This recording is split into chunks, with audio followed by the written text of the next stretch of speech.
Hello, friends. How are you? See, I am back with something new for you. આજના આ વિડીયોમાં આપણે ઇંગ્લિશનો ગ્રામરનો topic જે સ્ટાર્ટ કર્યો છે મિત્રો, ચેન્જ ધ વોઇસ, એને કન્ટિન્યુ રાખશું.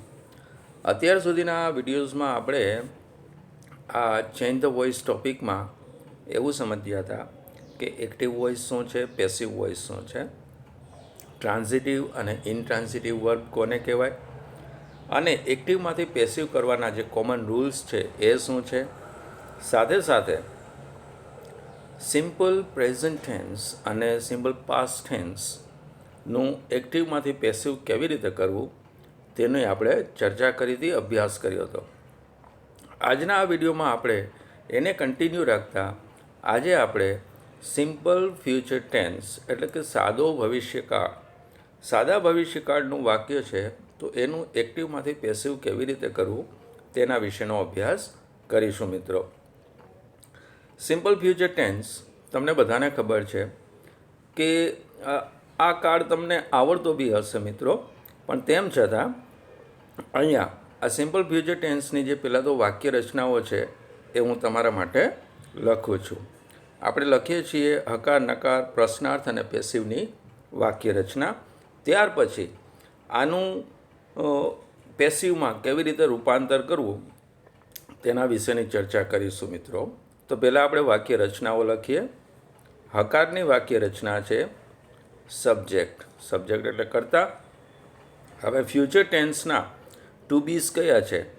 યસ, તો ફ્યુચર ટેન્સના ટુ બી છે શેલ અથવા વિલ. મિત્રો, આજે મોડર્ન ઇંગ્લિશમાં મોસ્ટલી બધા જ સબ્જેક્ટ હોય છે, કરતા હોય છે, તેની સાથે વિલનો ઉપયોગ થાય છે. પરંતુ જો સબ્જેક્ટ ફર્સ્ટ પર્સન સિંગ્યુલર કે પ્લુરલ હોય, એટલે કે આઈ કે વી હોય, અને વાક્ય જો પ્રશ્નાર્થ કરવું હોય તો પ્રશ્નાર્થમાં શેલનો ઉપયોગ ગ્રામેટિકલી કરવો પડે છે, પણ વિલનો ઉપયોગ અત્યારે બધે જ એક્સેપ્ટેડ છે. શેલ અને વિલ એ ભવિષ્યકાળના ટુ બી છે. પછી ક્રિયાપદનું મૂળ રૂપ એટલે કે V1 અને પછી ઓબ્જેક્ટ. તો હકારની વાક્ય રચના બની આ રીતે: subject, shall, will, V1, object. હવે નકાર કરીએ તો નકારમાં કાંઈ નવું નથી મિત્રો, માત્ર ટુ બીની સાથે આપણે નકાર માટેનો નોટ મૂકવાનો હોય છે. એટલે કે સબ્જેક્ટ, શેલ અથવા will plus not plus V1 plus object. પ્રશ્નાર્થની વાક્ય રચનામાં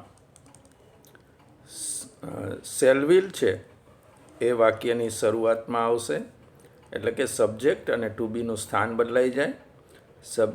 શેલ વિલ સબ્જેક્ટ, ત્યાર પછી આપણે લખીએ સબ્જેક્ટ, પછી V1 ઓબ્જેક્ટ અને ક્વેશ્ચન માર્ક.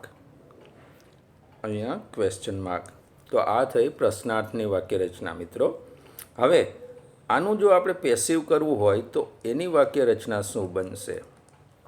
તો નિયમ પ્રમાણે જ ચાલવાનું છે. પેસિવમાં હંમેશા ઓબ્જેક્ટ પહેલાં લખાય છે, તો અહીંયા લખીએ ઓબ્જેક્ટ. પછી આ ભવિષ્યકાળના જે ટુ બી છે એનો જ આપણે ઉપયોગ કરવાનો છે. ઓબ્જેક્ટ, શેલ અથવા વિલ. ત્યાર પછી પેસિવ કરીએ છીએ તો એક વધારાનું સહાયકારક ક્રિયાપદ લખવું પડે છે અહીંયા બી. અને હવે તો મિત્રો તમને ખબર જ છે કે પેસિવ કરીએ એટલે ક્રિયાપદનું V3નું રૂપ લખાય છે. કમ્પલસરીલી સબ્જેક્ટ પહેલાં બાય અને ત્યાર પછી સબ્જેક્ટ લખાય છે. તો આ એની વાક્ય રચનાઓ થઈ મિત્રો. હકારમાં subject, shall will, V1 object. નકાર subject, shall will, not V1 object. પ્રશ્નાર્થમાં shall will subject, V1 object, question mark. અને પેસિવ કરીએ તો ઓબ્જેક્ટ, શેલ વિલ, પછી વધારાનું ક્રિયાપદ છે બી, મુખ્ય ક્રિયાપદનું V3 એટલે કે ભૂત કૃદંતનું રૂપ, સબ્જેક્ટ પહેલાં કમ્પલસરીલી જે બાય મુકાય છે તે, અને ત્યારબાદ સબ્જેક્ટ. તો આ એની વાક્ય રચનાઓ છે મિત્રો. હવે પેસિવના રૂલ્સ તમને આવડે છે, છતાં એકવાર હું અહીંયા રિપીટ કરું છું. પહેલો રૂલ છે કર્તા અને કર્મનું સ્થાન બદલવાનું, વાક્યના કાળ અને કર્મના વચન પ્રમાણે ટુ બી લખવાના, મુખ્ય ક્રિયાપદનું V3 કરવાનું, કર્તા પહેલાં બાય લખવાનું, અને કર્તા તરીકે જો સર્વનામ હોય તો તેની કર્મ વિભક્તિ, અને કર્મ તરીકે સર્વનામ હોય તો તેની કર્તા વિભક્તિ. હવે મિત્રો આ બધી વાતને આપણે એક્ઝામ્પલથી સમજીએ. ફોર એક્ઝામ્પલ, પહેલું એક્ઝામ્પલ લઈએ કે આઈ will buy this. I will buy this house. મિત્રો આનો અર્થ શું થયો? I will buy this house એટલે કે આ ઘર કે મકાન હું ખરીદીશ. અહીંયા આપણે ભવિષ્યકાળની વાત કરીએ છીએ. તો I will buy this house. હવે મિત્રો પહેલાં તો આ વાક્યને સમજી લઈએ. અહીંયા આઈ છે એ સબ્જેક્ટ છે, વિલ છે એ ભવિષ્યકાળનું ટુ બી છે, બાય એ ક્રિયાપદનું મૂળ રૂપ છે, અને ધીસ હાઉસ આ છે આપણું ઓબ્જેક્ટ. હવે મિત્રો ઓબ્જેક્ટને કેવી રીતે ફાઇન્ડ આઉટ કરવું એ તમને ખ્યાલ જ છે કે આ વાક્યનું ક્રિયાપદ ટ્રાન્ઝિટિવ છે કે ઇનટ્રાન્ઝિટિવ એ કેમ ખબર પડે એ તમને હવે આવડે છે. તેમ છતાં ફરીથી એકવાર અહીંયા કહું છું કે અહીંયા ક્રિયાપદ પછી ધીસ હાઉસ એટલે કે નિર્જીવ નામ આપેલું છે. તો આપણે આ જે ક્રિયાપદ છે તેને વોટથી પ્રશ્ન પૂછીએ. વોટ.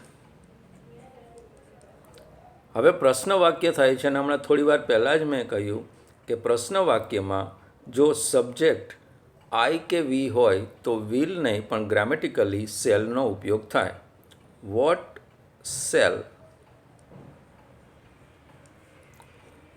આઈ બાય. આવી રીતે પ્રશ્ન પૂછ્યો કે ભાઈ હું શું ખરીદીશ, તો જવાબમાં આપણને ડેફિનેટલી મળશે આ વર્ડ ધીસ હાઉસ. તો આ જે આપણને જવાબ મળ્યો છે એ આપણા વાક્યનો છે ઓબ્જેક્ટ. ઓબ્જેક્ટ મળે છે, જવાબ મળે છે, મતલબ કે અહીંયા જે ક્રિયાપદ આપેલું છે બાય એ ટ્રાન્ઝિટિવ છે, અને ટ્રાન્ઝિટિવ હોય તો તેનું પેસિવમાં આપણે રૂપાંતર કરી શકીએ. હવે જુઓ મિત્રો, આપણે અહીંયા ભવિષ્યકાળની પેસિવની વાક્ય રચના લખી. Object shall will, be V3 by subject. Object આપણને મળ્યું ધીસ હાઉસ. પહેલો નિયમ એમ છે કે કર્તા અને કર્મનું સ્થાન બદલવાનું. તો અહીંયા કર્તા છે આઈ, પણ તેના સ્થાને હવે લખશું આપણે ધીસ હાઉસ. તો આનું પેસિવ બનશે આ રીતે ધીસ હાઉસ. ભવિષ્યકાળના ટુ બી, તો ધીસ હાઉસની સાથે અહીંયા લખાશે વિલ. This house will. નિયમ પ્રમાણે હવે આ જે ટુ બી છે તેની સાથે એક વધારાનો ક્રિયાપદ લખાશે be. This house will be. મુખ્ય ક્રિયાપદ છે બાય, તેનું થશે V3. તો બાયનું V2 V3 થાય બોટ.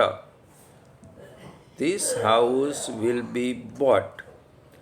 કર્તા પહેલાં લખવાનું છે બાય, અને કર્તા છે અહીંયા આઈ. તો આઈ છે કર્તા છે એ કર્મના સ્થાને જાય છે, તો એની કર્મ વિભક્તિ લખવાની છે મી. ધીસ હાઉસ, તો જવાબ થયો આપણો આવી રીતે this house will be bought by me. હવે જો આનું નકાર કરીએ તો માત્ર શું કરવાનું છે? હવે તમને બરોબર ખબર છે કે ટુ બી પ્લસ નોટ લખવાનું છે. તો જવાબ બનશે આમ this house will not. This house will not. Not લખાઈ ગયો, પછી બી બોટ બાય મી. આ જ વાક્યનું જો આપણે પ્રશ્નાર્થ કરીએ તો શું થશે મિત્રો? પ્રશ્નાર્થમાં ઓબ્જેક્ટ અને ટુ બી એ ક્રમ છે એનું માત્ર તમારે આમ કરવાનું, ટુ બી અને ઓબ્જેક્ટ એટલે વાક્ય થઈ જશે પ્રશ્નાર્થ. જો આ ઓબ્જેક્ટ છે ને, આ ઓબ્જેક્ટ છે અને આ છે ટુ બી, તો માત્ર એનું સ્થાન બદલી નાખો એટલે વાક્ય થઈ જશે પ્રશ્નાર્થ. Will this house. હવે આપણે નકાર નથી કરતા તો સીધું લઈએ બી.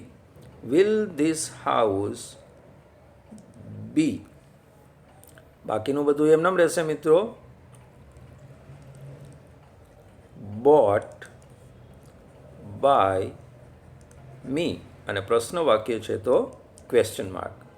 તો જવાબ બનશે આવી રીતે, will this house be bought by me. સમજાય છે મિત્રો? ગુડ. એક બીજું એક્ઝામ્પલ લઈએ અને આપણે એને સમજીએ. સેકન્ડ એક્ઝામ્પલ લઈએ.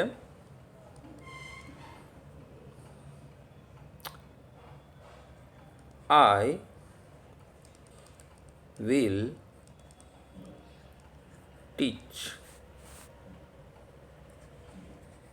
English. I will teach English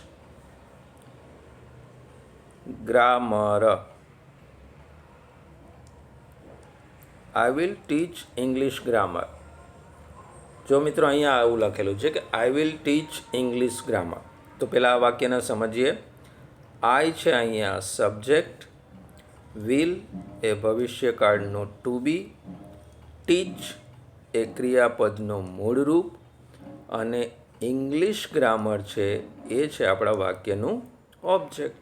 હવે મિત્રો ઓબ્જેક્ટ છે કેમ ખબર પડે છે? તમને સારી રીતે હવે ખબર છે. અહીંયા આપણને ઓબ્જેક્ટ મળી જાય છે એટલે કે ક્રિયાપદ ટ્રાન્ઝિટિવ છે, તો આનું પેસિવ ચોક્કસ થશે. અને પેસિવનો રૂલ છે કર્તા અને કર્મના સ્થાનની અદલા બદલી કરવી. એટલે કે જ્યાં કર્તા છે ત્યાં કર્મ આવી જશે અને જ્યાં કર્મ છે ત્યાં કર્તા આવી જશે. તો કર્મ છે આપણું ઇંગ્લિશ ગ્રામર. ભવિષ્યકાળનું ટુ બી લખવાનું વિલ. એક વધારાનું ક્રિયાપદ છે બી, એ લખ્યું આપણે. ઇંગ્લિશ ગ્રામર વિલ બી, જે મુખ્ય ક્રિયાપદ છે આપણું આ ટીચ, એનું V3. તો એનું V3 શું થાય? ટોટ. કરતા પહેલાં બાય અને કરતા આઈ છે, તો આઈની કર્મ વિભક્તિ લખવાની છે મી. તો આપણો જવાબ શું બન્યો મિત્રો? English grammar will be taught by me. Third example લઈએ.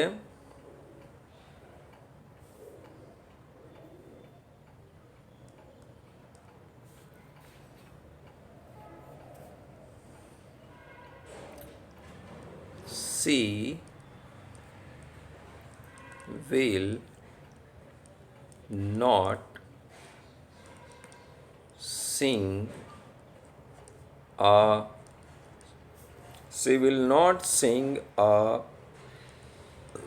song. શું થયું અહીંયા? તેણી ગીત ગાશે નહીં. અહીંયા નકાર વાક્ય આપણે લીધું છે મિત્રો, તો એમાં કોઈ તકલીફમાં આવી જવાની જરૂર નથી. નકાર છે તો નકારનો નોટ આપણે એમને લખવાનો છે.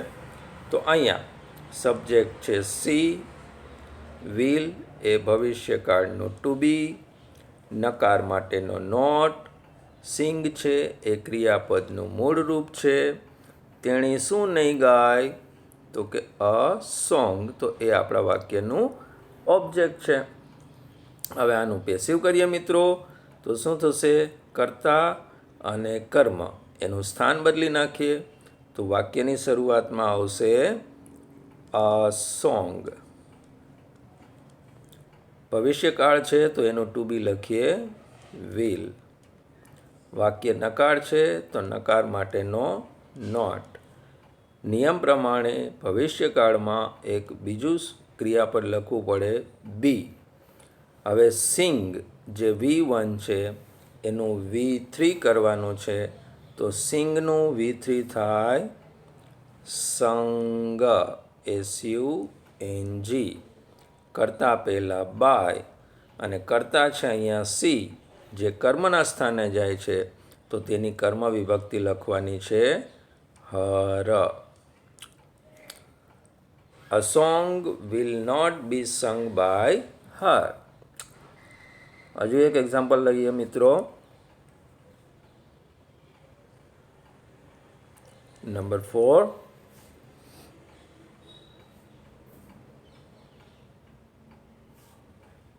ફોર એક્ઝામ્પલ લઈએ અહીંયા, will you learn? Will you learn French? Will you learn French? અહીંયા એક્ઝામ્પલ તરીકે આપણે મિત્રો પ્રશ્ન વાક્ય લીધું છે. હવે ફ્રેન્ચ જે અહીંયા લખેલું છે એ ફ્રેન્ચ ભાષાની વાત છે. તો અહીંયા શું પ્રશ્ન પૂછે છે? Will you learn French? શું તમે ફ્રેન્ચ ભાષા શીખશો? તો જુઓ અહીંયા પેલા વાક્યને સમજીએ મિત્રો.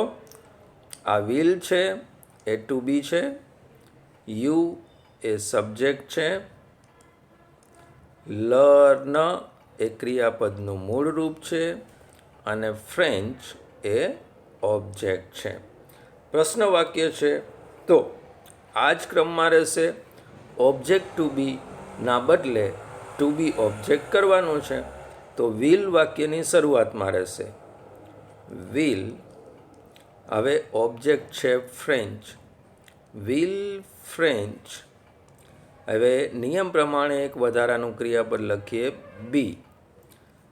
લર્ન એ V1 છે મિત્રો, તો એનું V2 V3 શું થાય? તો એનું V2 V3 થાય લર્ન, અને આમાં લાગશે ટી. લર્ન્ટ કરતાં પહેલાં લખવાનું છે બાય, અને કરતાં યુ છે તો એની કર્મ વિભક્તિ પણ રહેશે યુ. અને પ્રશ્ન વાક્ય છે તો ક્વેશ્ચન માર્ક. તો આપણો જવાબ બન્યો આમ, will French be learnt by you. સમજાય છે ને મિત્રો? સાવ ઇઝી ટોપિક છે, કશું બી આમાં અઘરું નથી. માત્ર આપણે રૂલ્સને ફોલો કરવાના છે, અને ક્રિયાપદ ટ્રાન્ઝિટિવ છે કે ઇનટ્રાન્ઝિટિવ એનું ધ્યાન રાખવાનું છે. ફોર એક્ઝામ્પલ કે જુઓ, તમને આવું વાક્ય આપે,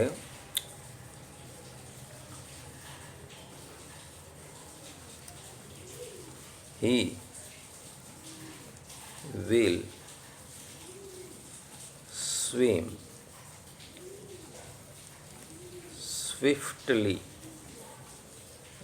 He will swim swiftly. નાવ મિત્રો, આ સ્વિફ્ટ એટલે શું છે? સ્વિફ્ટ એટલે ઝડપથી, સ્વિફ્ટલી એટલે ઝડપથી. તો આ વાક્યને પહેલાં સમજી લઈએ. હી છે એ સબ્જેક્ટ છે, વિલ એ ભવિષ્યકાળનું ટુ બી, સ્વિમ એ ક્રિયાપદનું મૂળ રૂપ. તો હી વિલ સ્વિમ સ્વિફ્ટલી મતલબ શું થાય? સ્વિમ એટલે તરવું, સ્વિફ્ટલી એટલે ઝડપથી. તે ઝડપથી તરશે. બરાબર? હવે જુઓ, અહીંયા જો તમે ધ્યાન નહીં રાખો કે આ જે ક્રિયાપદ આપેલું છે સ્વિમ, એ ટ્રાન્ઝિટિવ છે કે નહીં, જો એ તમે ચેક નહીં કરો તો તમારી ભૂલ શું થશે કે આ સ્વિફ્ટલી છે એને તમે ઓબ્જેક્ટ માની લેશો, અને ઓબ્જેક્ટ માનશો તો તમારો જવાબ ખોટો પડશે. ખરેખર આ ઓબ્જેક્ટ નથી. શું છે મિત્રો? યસ, આની ચર્ચા આપણે પહેલાં કરી હતી કે અહીંયા જે ક્રિયાપદ પછી સ્વિફ્ટલી વર્ડ આપેલો છે, સ્વિફ્ટલી એટલે ઝડપથી, એ કોઈ ઓબ્જેક્ટ નથી, પણ શું છે? એ જે આ ક્રિયાપદ છે એ ક્રિયાપદના અર્થમાં વધારો કરતો શબ્દ છે. સ્વિમ એટલે તરવું. કેવી રીતે તરવું? ઝડપથી. તો ક્રિયાના અર્થમાં વધારો કરતો શબ્દ એ ઓબ્જેક્ટ નથી, પણ શું છે મિત્રો? એડવર્બ, ક્રિયા વિશેષણ. હવે જો વાક્યમાં ઓબ્જેક્ટ જ ન હોય તો આ વાક્યનું આપણે પેસિવમાં રૂપાંતર કરી શકીએ નહીં. તો અહીંયા માત્ર આપણે એક નોટ લખવાની છે કે અહીંયા જે ક્રિયાપદ છે એ કેવું છે? ઇનટ્રાન્ઝિટિવ. ઇનટ્રાન્ઝિટિવ વર્બ છે આ, અને ઇનટ્રાન્ઝિટિવ વર્બ છે તો આનું પેસિવમાં રૂપાંતર થઈ શકે નહીં. ઓકે, સમજાય છે ને મિત્રો? તો હવે જેમ આપણે બે કાળની વાત કરી, સાદો વર્તમાન અને સાદો ભૂતકાળ, એમાં મેં જેમ તમને એક્સરસાઇઝ આપી હતી એવી જ રીતે અહીંયા બી તમારા માટે એક્સરસાઇઝના થોડા વાક્ય આપું છું, જેનું તમારે તમારી જાતે આ નિયમ પ્રમાણે ને સમજૂતી પ્રમાણે પેસિવમાં રૂપાંતર કરવાનું છે મિત્રો. ફોર એક્ઝામ્પલ પહેલું લઈએ આપણે. આઈ shall pay the bill. I shall pay the bill tomorrow.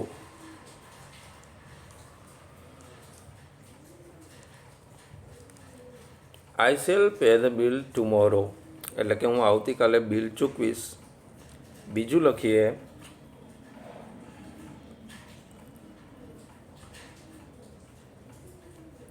She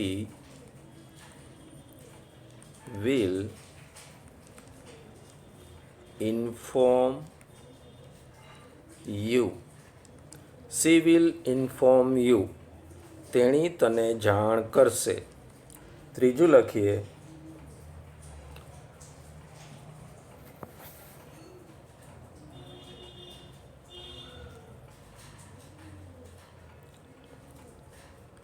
He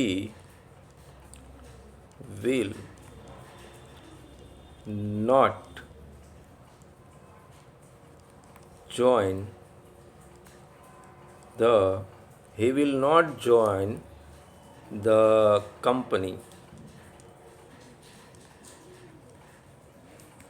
He will not join the company. અહીંયા આપણે નકાર વાક્ય લીધું છે તો માત્ર એમાં નકારનો નોટ એઝ ઇટ ઇઝ રાખી દેવાનો છે મિત્રો. પછી એક પ્રશ્ન વાક્ય લઈએ. Will you read this? Will you read this? શું વાંચવું છે? This lesson. Will you read this lesson? શું તમે આ પાઠ વાંચશો? પછી લઈએ એક વધારે.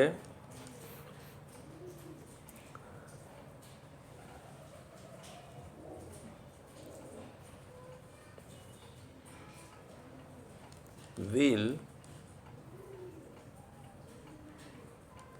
she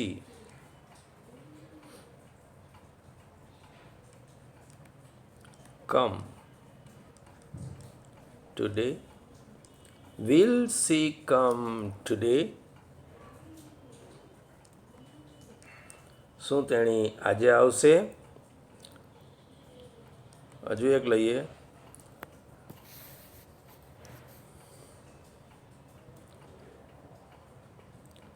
We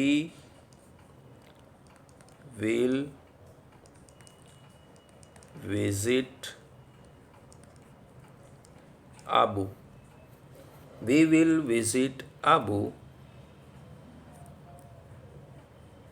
અમે આબુની મુલાકાત લેશું.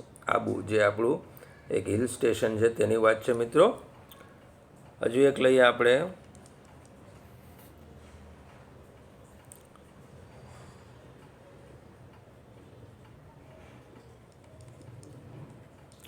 Mother will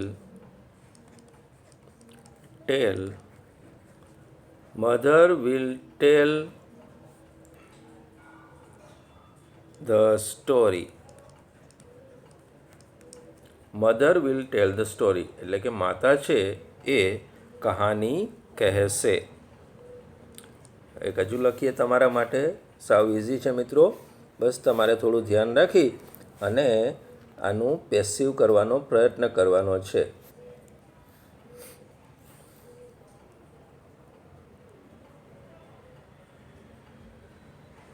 They will help you. They will help you. તેઓ તમને મદદ કરશે. હજુ એક લખીએ.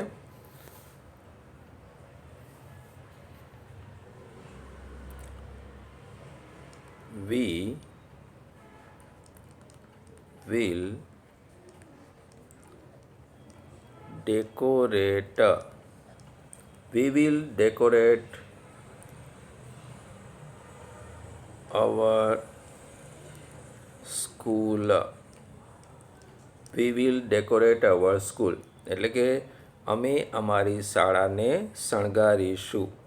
અને લાસ્ટ એક્ઝામ્પલ મતલબ કે એક્સરસાઇઝનું વાક્ય તમારા માટે.